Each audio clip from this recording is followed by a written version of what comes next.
Chocolate Bombs to Save POWs 1940 for OS Secret Operation Part 1. Sweetness in Steele, Washington. 1944. The air in the offices of the Office of Strategic Services OS was thick as an operating room, but it smelled not of antiseptic, but of old carpets, cheap coffee, and tobacco smoke. Here, in the heart of American intelligence, the wildest, most brilliant, and most desperate plans were hatched. War wasn't just fought on the battlefield. It was waged in the quiet of offices, in the rustle of maps, in the clicking of encryption machines. It was to such an office, littered with blueprints and samples of German uniforms, that Major Arthur R. Kennedy was summoned, a former professor of applied mechanics at MIT. He was one of those strange geniuses plucked from academic silence by the war and thrust into the maelstrom of the most inventive struggle. His superior, Colonel Dalton, a man with a face chiseled from granite, handed him a folder marked Top Secret. "Arthur, look at this." His voice hoarse from sleepless nights. "Reports from Sweden and Switzerland. Our boys are in camps. Conditions are terrible. Morale is at a zero. Escapes are few and far between. The Germans confiscate everything: maps, compasses, tools. But there's one thing they won't touch." Kennedy opened the folder. Inside were photographs, the haggard faces of American and British prisoners of war. Behind barbed wire, aerial shots of the camps. An intelligence report on the inspection of Red Cross parcels. Food, Kennedy guessed. They open it, but they don't confiscate it, especially if it's something harmless, sweets, chocolate. Colonel Dalton's gaze became intense. Exactly. The Germans adore American chocolate. They consider it a trophy. Our task is to ensure that this chocolate brings them more than just pleasure. The operation was codenamed Sweet Tooth. Your task, Arthur, is to create a carrier, something that would look like a perfectly normal chocolate bar, but inside would contain escape tools.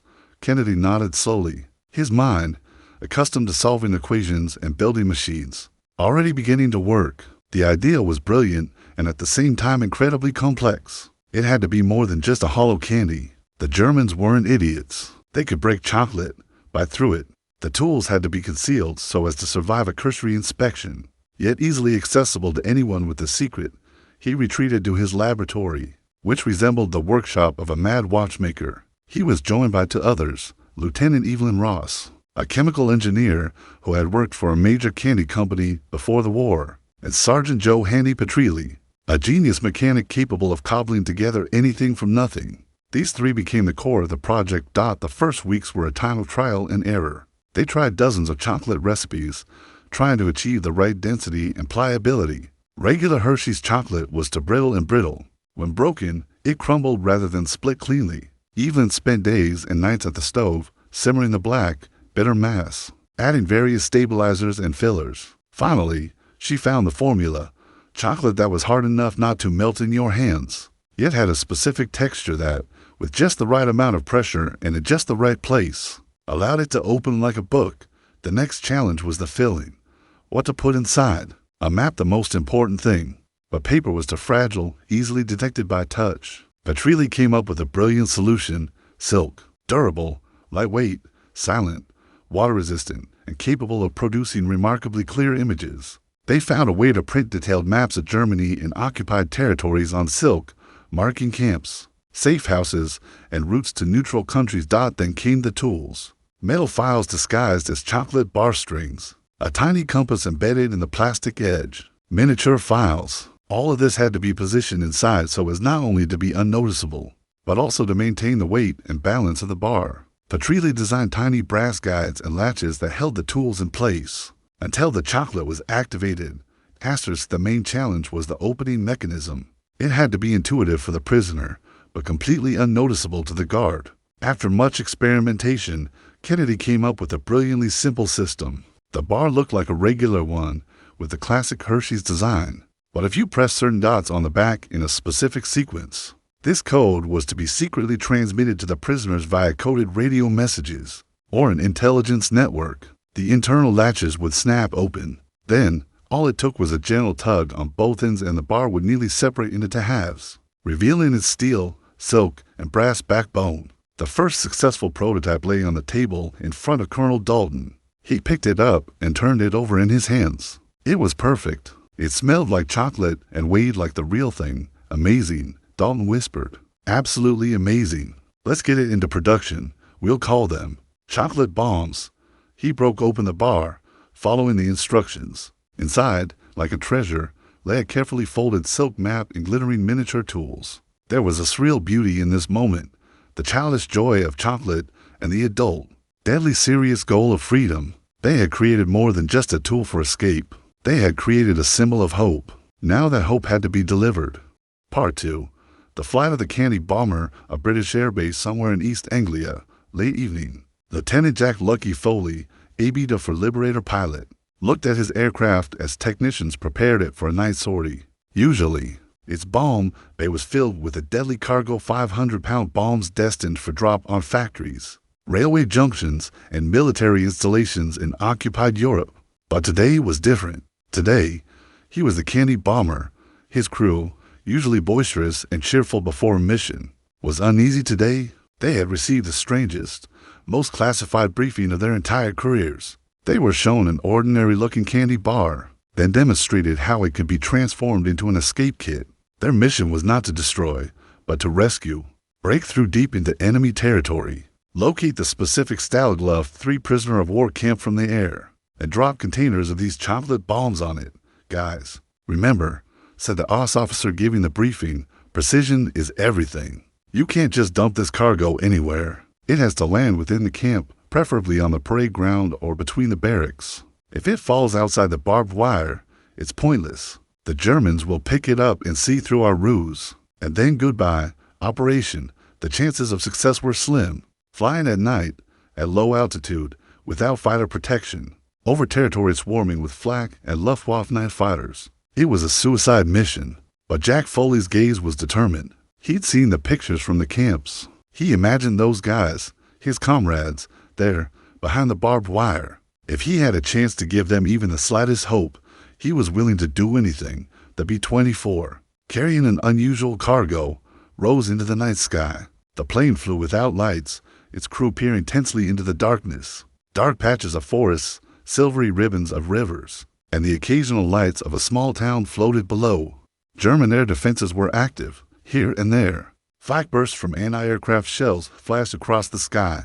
Searchlight beams swept the sky, trying to catch the intruder. Approaching target, the navigator reported, his voice tense. Stieglitz is 10 miles away. Maintaining course.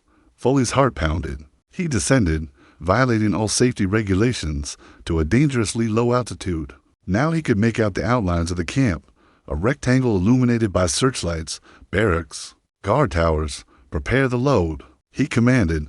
The flight engineer and gunners opened the bomb bay. Instead of heavy bombs, they held lightweight cardboard containers fitted with small parachutes to prevent them from breaking during landing. Inside were hundreds of chocolate bars, each one a key to freedom. Go. The containers left the bomb bay one by one. The crew watched them tumble and disappear into the darkness below.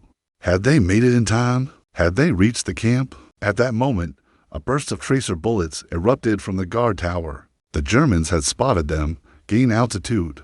Get out of here. Someone shouted. Foley jerked the control stick back, simultaneously applying full throttle. The B-24, heavy and unwieldy, roared upward. The anti-aircraft guns around the camp came to life, shells bursting in the sky around them. Shrapnel clanged against the fuselage. One of the engines began to smoke and stall, but they had gotten through, miraculously, riddled but alive. The Liberator set off on its return course. Meanwhile, at Stalag 3, Captain Tommy Maxwell, the downed pilot, stood at the window of his barracks. The night alarm and the noise of the plane had awakened the entire camp. He saw something falling from the sky and at first thought it was leaflets, but the objects fell more slowly, by parachute. One of these containers landed with a dull thud right on the roof of his barracks.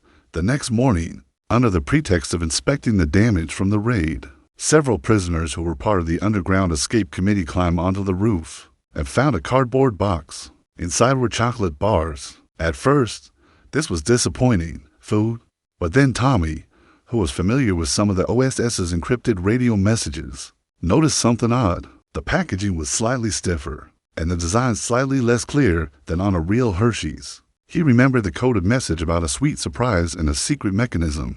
He carried one bar into a barracks filled with bunks. Several trusted comrades surrounded him. His heart was pounding. He pressed the same dots on the back as the whispered legend had it. There was a quiet but distinct click. Tommy grabbed the ends and pulled. The bar neatly split in half.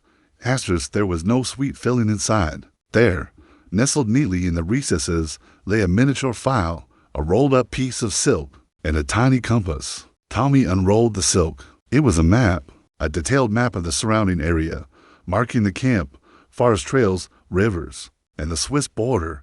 The deathly silence fell over the barracks. Then someone whispered, "Damn it, they haven't forgotten about us."